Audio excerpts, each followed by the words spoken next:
Assalamualaikum warahmatullahi wabarakatuh. Selamat datang teman-teman semua di kuliah Advanced Programming. Pada sesi kali ini kita masih akan membahas tentang Behavioral Design Pattern, lanjutan dari yang kemarin ya. Di sesi kali ini kita akan membahas Comment Pattern, kemudian Template Method, dan juga State Pattern ya, lanjutan dari kemarin, strategi dan kawan-kawannya ya. Oke.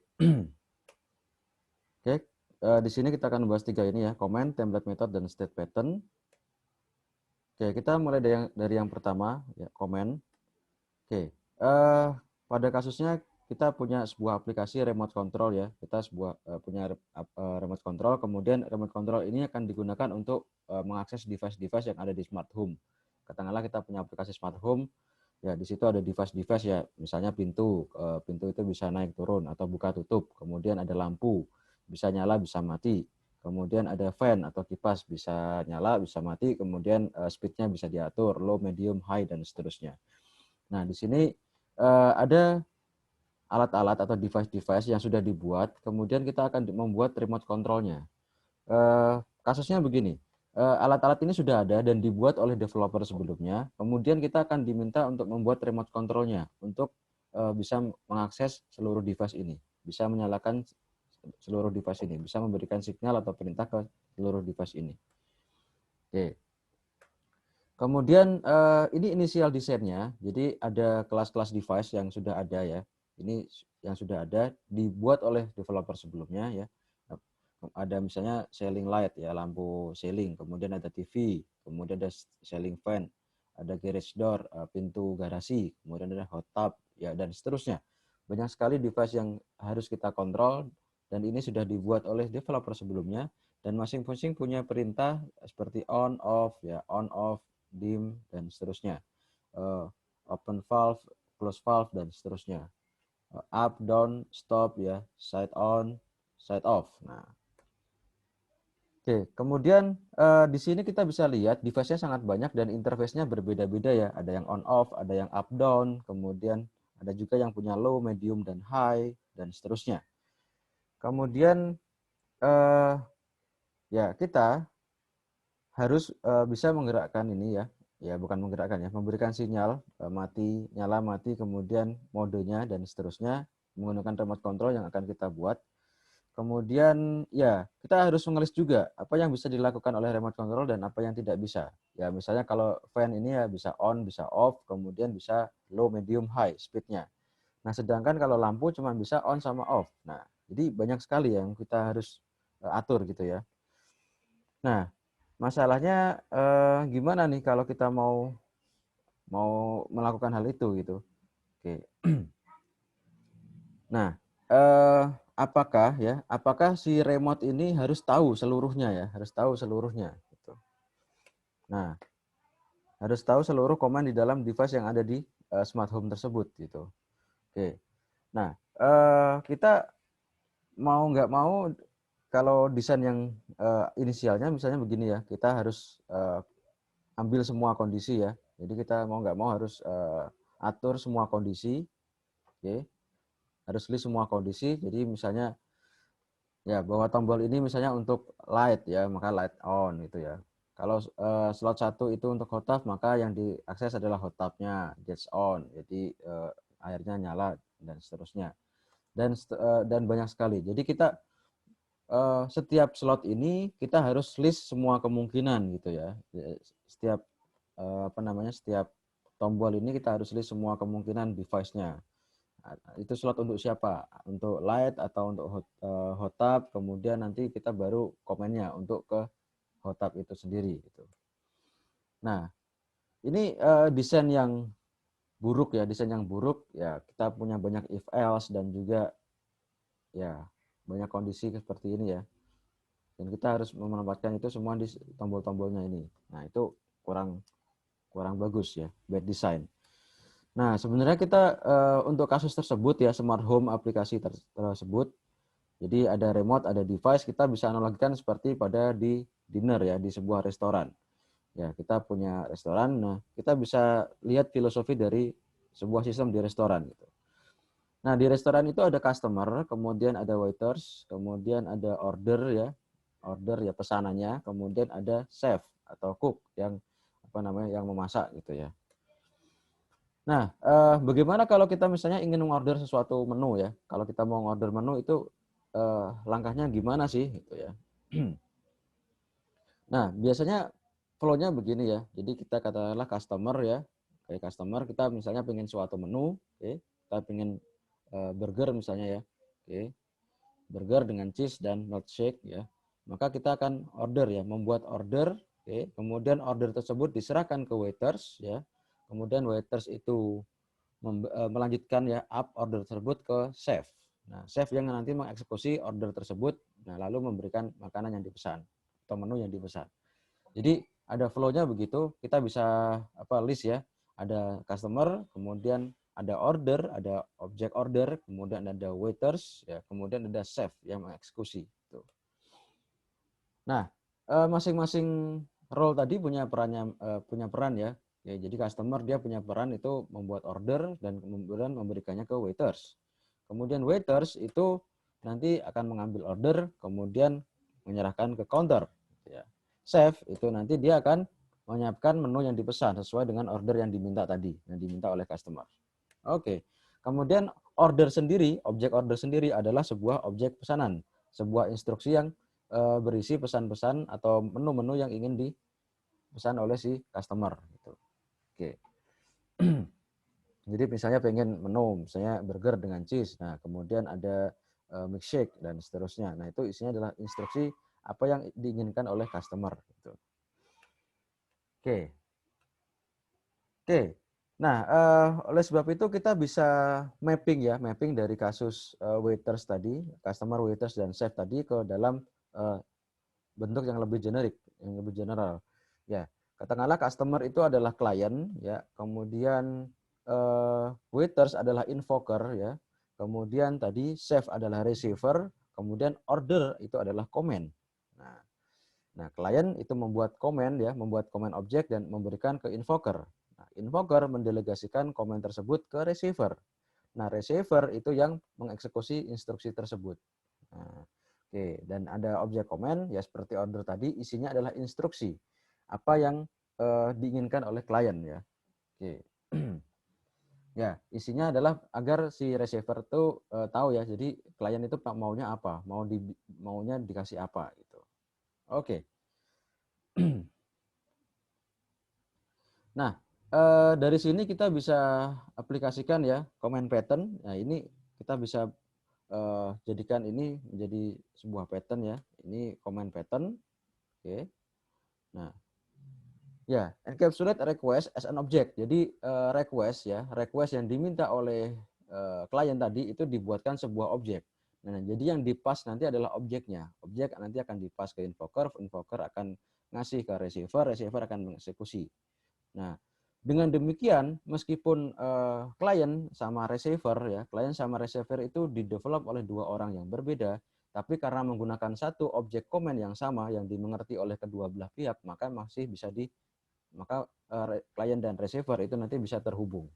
Nah, oke ya. Nah, seperti kasus remote tadi ya, berarti ada remote, kemudian ada device, nah kemudian ada komennya. Ya, komennya ya tadi perintahnya misalnya bed up-nya disuruh up atau disuruh on atau misalnya garage door-nya disuruh up. Nah, dan seterusnya. Oke, jadi inilah gunanya comment pattern. Kita bisa mengencapsulate request menjadi sebuah objek.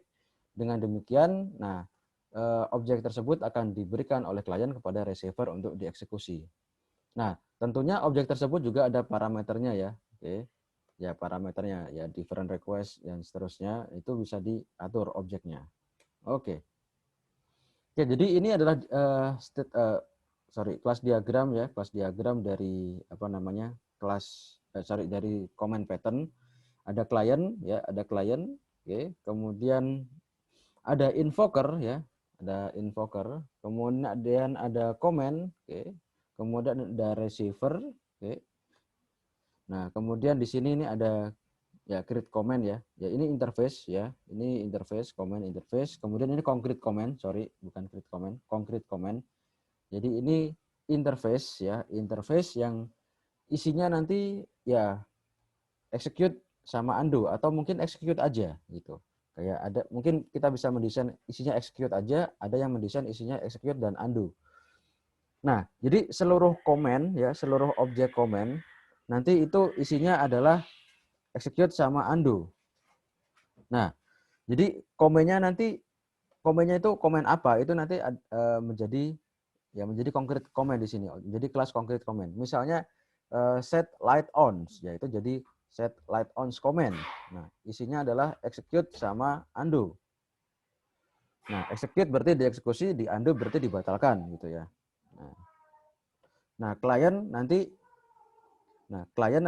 dia tugasnya ya tadi memberikan komen kepada receiver ya. Memberikan komen kepada receiver untuk dieksekusi. Oke, jadi klien minta request apa, nanti akan dibuatkan komen ya, objek komennya, terus nanti diserahkan ke receiver. Oke. Nah, dengan cara ini meskipun klien dan receiver itu didevelop oleh dua developer yang beda, maka nanti tetap bisa terhubung. Dan karena tadi ya ada banyak device dan setiap device punya banyak komen. Nah, tentunya kita bisa buat banyak sekali concrete comment. Ya, kelas concrete comment. Concrete comment-nya bisa banyak sekali. Nah, untuk mensimplifikasi tersebut kita bisa pakai notasi lambda. Oke. Oke. Kita bisa pakai notasi lambda ya untuk mempersingkat ya kelas concrete comment tadi. Oke. Ya, naturally biasanya komen cuma ada satu perintah execute, tapi kita bisa tambahkan undo ya, undo. Jadi selain ada execute, kita bisa juga undo untuk membatalkan yang sebelumnya dieksekusi gitu. Atau reversal. Oke. Ya, real world example-nya misalnya di image editor ya, kita misalnya udah nulis ya, kemudian kita undo ya, balik lagi. Hilang gitu ya. Image editor, text editor yang nulis ya, image editor yang edit image. Nah, misalnya kita kasih apa namanya, kita masih watermark, kita kasih brightness-nya nambah, kurang, dan seterusnya. Oke, itu kita bisa undo. Oke, contohnya di ceiling fan ya. Ini contoh gampangnya, ada remote, ada ceiling fan ya. Ini ada ceiling fan. Ceiling fan dia punya on off ya, punya state on off, kemudian punya state low, medium, dan high. Oke. Oke, kemudian ya punya oke. Nah, mungkin nanti kita akan bahas lebih ini di contoh yang ada code-nya langsung gitu ya. Kemudian kita kalau menyalakan ceiling fan ini ya, kita ada remote, ada ceiling fan ya. Nah, kita bisa menyalakannya dengan objek comment. Nah, contohnya misalnya begini. Ceiling fan high comment. Artinya ceiling fan-nya dikasih nilai high untuk speed-nya. Jadi muternya kencang gitu. Oke. Oke, nah ini contohnya ya, ceiling fan high comment, oke. Ya, tentunya ada device yang dia perintahkan itu ceiling fan. Kemudian preview speed ya, speed yang sebelumnya. Nah, ketika nanti di-execute maka preview speed-nya sama dengan ceiling fan.get speed ya, artinya ya speed yang sebelumnya itu disimpan di sini ya. Kemudian sekarang ceiling fan-nya di set high ya, dikasih perintah high. Oke, jadi ada ceiling fan, kemudian ada remote, di tengahnya ada comment. Nah, jadi gitu. Oke, begitu undo ya, ketika undo dieksekusi, ya, maka kita tinggal back aja ke preview speed. Ya, kalau preview speed-nya sama dengan high, maka akan di set high. Kalau preview speed-nya medium, di set medium. Kalau ya low, di set low. Gitu. Oke, ini contoh ya, di repository yang sudah di-share di Skele link-nya. Oke. Oke, ini adalah contoh untuk loader-nya. Oke, loader. Oke. Kemudian ini remote-nya ya. Ini remote. Ini untuk main programnya, ini untuk remote-nya ya. Remote-nya punya commands ya, ceiling fan commands. Oke, kemudian on commands, ada off commands, undo commands. Ya, ini katakanlah remote-nya ya. Oke. Kemudian ya ini kita set ya button-nya ke number. Oke. Oke, button nomor berapa? Oke, comment. Oke, ini juga ya, off comment juga. Oke. Nah, ini adalah interface komen ya. Ini interface komen. Oke, ini interface komennya. Oke, ini interface komen. Kemudian ini ada konkret komennya, konkret komen. Selling fan high comment ya contohnya satu. Kemudian ada selling fan medium comment untuk medium. Kemudian ada selling fan of comment. Kemudian ada selling fan ya ini of comment. Ini juga selling fan of comment sama. Kemudian ini ada selling fan no comment ya nggak ngapa-ngapain. Ya intinya begini, kita punya remote ya, kemudian kita punya device yaitu fan ya, dalam hal ini masih fan aja, nanti bisa ditambah. Kita lalu bisa bikin objek-objek komennya. Nah jadi untuk memberikan sinyal kepada fan itu sendiri, kita kasih dalam bentuk objek komen instead of dalam bentuk request saja. Nah gitu. Ya gunanya tadi, meskipun nanti fan sama remote-nya itu di-develop oleh dua developer yang berbeda, tapi bisa ngobrol dengan satu bahasa yang sama, yaitu objek concrete comment. Gitu. Oke, kita juga bisa membuat batch comment, artinya satu komen langsung mengeksekusi banyak komen.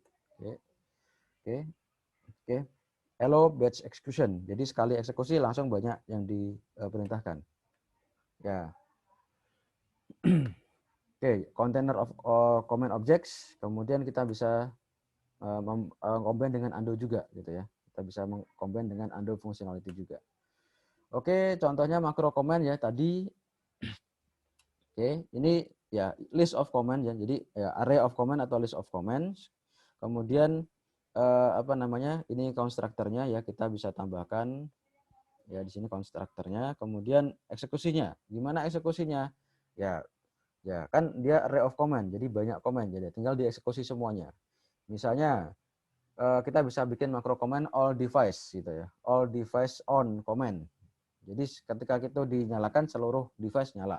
Ya berarti termasuk ceiling fan, termasuk lights, termasuk apa namanya garage ya, termasuk TV, termasuk air conditioner dan seterusnya. Nah, bagaimana kalau undo? Ya berarti semuanya yang tadi dieksekusi di undo. Nah, oke. Mungkin begitu dulu teman-teman untuk comment pattern. Kita lanjutkan di template method di sesi berikutnya. Untuk sesi kali ini kita cukupkan sekian dulu. Jika ada pertanyaan nanti silahkan ditanyakan di Skele, di forum Skele, atau nanti ditanyakan di kelas sinkronus. Terima kasih, selamat pagi, assalamualaikum warahmatullahi wabarakatuh.